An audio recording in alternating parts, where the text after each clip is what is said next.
Lamun urang nyaritakeun tentang perjuangan Bapak kolot urang baheula, murigat bulu urang. Bung Karno, Bapak kolot urang ditahan, disiksa, diseret. Eta teh memperjuangkeun bangsa jeung negara. Hayang hengkang Belanda ti negara urang, 3 abad setengah ngajajah urang.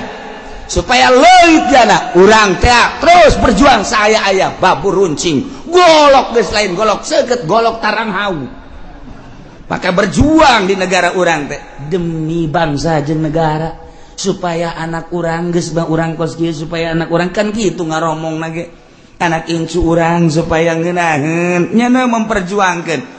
Coba ya ketika Bung Karno tangkap ku Belanda jeung Ki Ahmad bawa ke digu langsung diasupkeun ke penjara.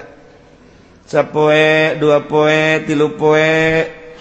Paneta di penjara teh mah Belanda mah lain maksud menjarakeun dek dibunuh dengan tidak diberi makan dan minum. 3 poe geus leuleus.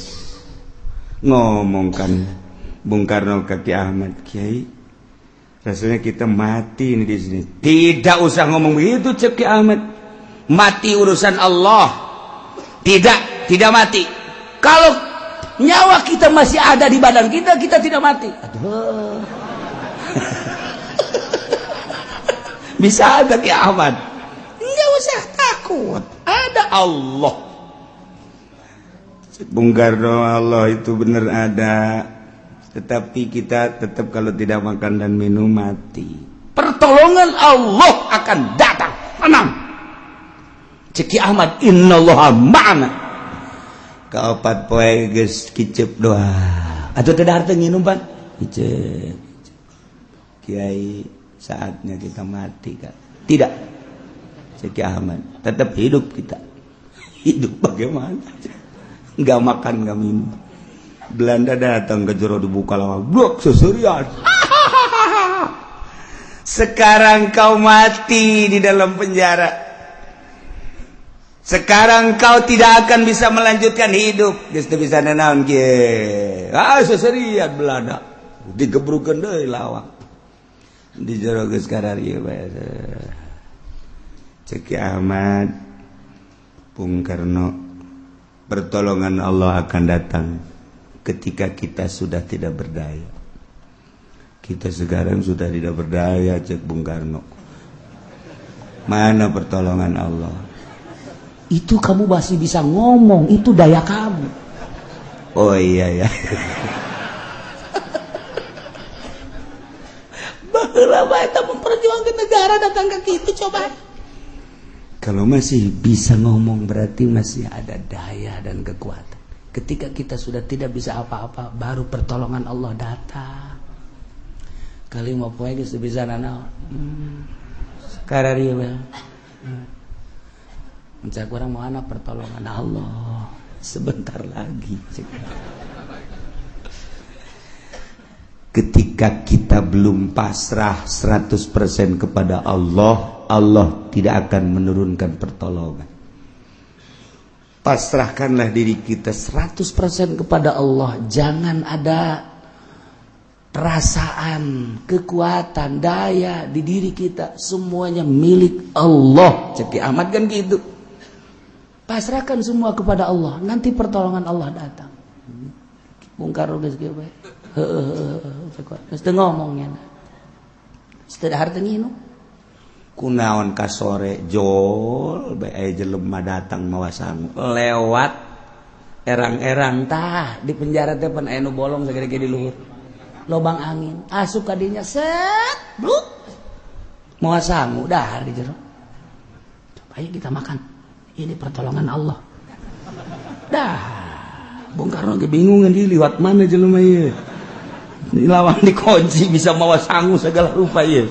Wow, segala geus beres dahar, aya sambal segala geus di jero geus. Insyaallah wahara jasa.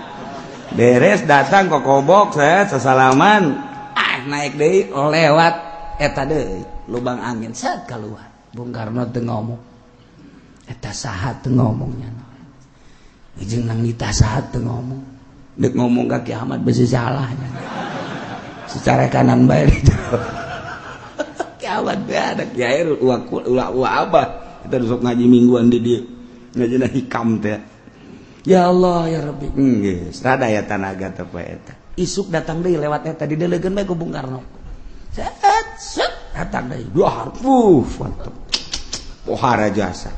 Hari ke-6, hari ke-7 mah datang deui. Ka-8 tetep nanya Bung Karno. Siapa sih? Jangan tanya.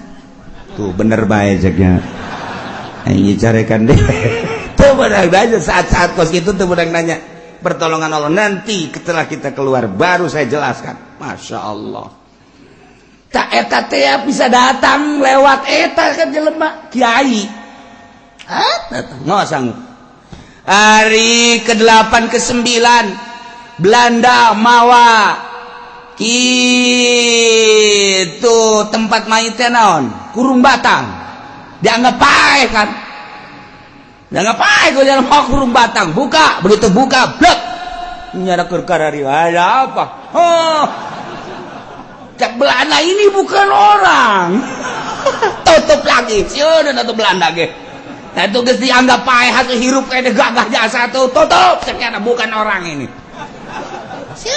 Nah seserian dia ada di jero. Duaan bae. Oh, Belanda sieun jeung ka urang Ceki Ahmad teh. Padahal urang ge sieun kayana jadi. Negara. Dek jadi pemimpin negara pohara jasa digencet kapan didigul teh.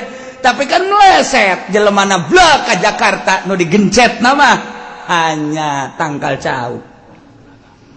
Coba eta bisa kos gitu. Nah, setelah diperiksa dek di bredel hieu dek dipaehan nu disiapkeun tadi mah mau Kurung Batang ku ari mah stem dek disiapkeun begitu asup ka dia langsung tembak bae geus Belanda orang jelemana milu keluar jalan nu tadi set berangkat kabeh Belanda kaget kemana bingung Belanda.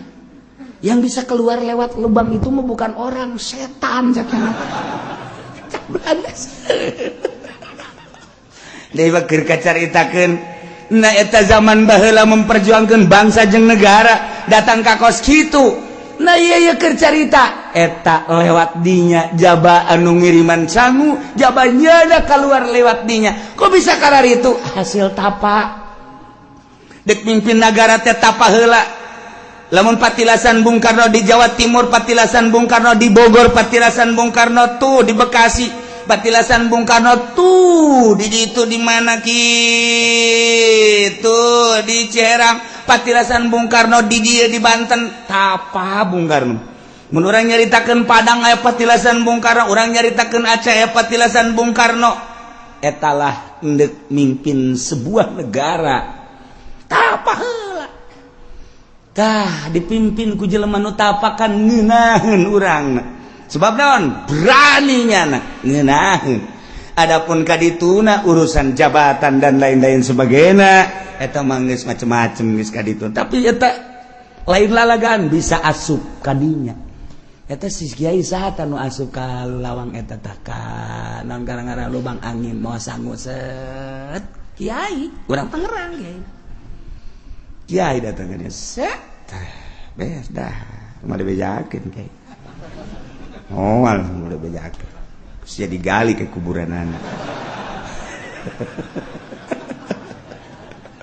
takut itu kan, wahara mimpin negara teh, lain lalagaan, satu suara, dia bisa dibobodoh atletik mah, sakumaha orang tuh bisa dibobodoh ketika Saddam Hussein kamari gerak.